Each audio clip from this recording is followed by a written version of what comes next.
Hello বন্ধুরা, তোমরা কেমন আছো? আশা করি সবাই ভালো আছো। আমি নতুন ভিডিও নিয়ে চলে এসেছি। আজকে আমি যাচ্ছি আমার ছাদের উপরে। খাঁচাটা অনেক নোংরা হয়ে গেছে, বাচ্চারা পটি করেছিল সেই কারণে, আর বৃষ্টির জল পড়েছে উপর থেকে, দিয়ে একদম নোংরা হয়ে গেছে। ওই জন্যে চলে এলাম ছাদের উপরে খাঁচাটা পরিষ্কার করে বলে। আর এখন তোমাদেরকে বলে রাখি, এই যে পাখিরা দেখলে, এটা আমার হাঁড়ির বাচ্চা, আমার লফটের বাচ্চা বেরিয়ে হয়ে গেছে, বড় হয়ে গেছে অনেক, সেই কারণে যা যা সামান লাগে সেগুলো সব নিয়ে চলে এসেছি।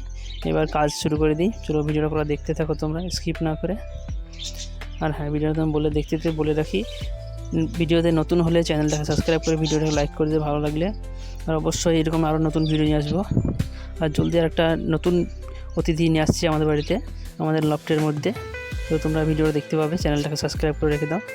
আর ভালোভাবে পরিষ্কার করে নেব। পরিষ্কার করে নেওয়ার পর একদম দেখতে পাচ্ছ পরিষ্কার হয়ে গেছে। নেক্সট ভিডিও নিয়ে আসবো, তো চ্যানেলটাকে সাবস্ক্রাইব করে রাখবেন।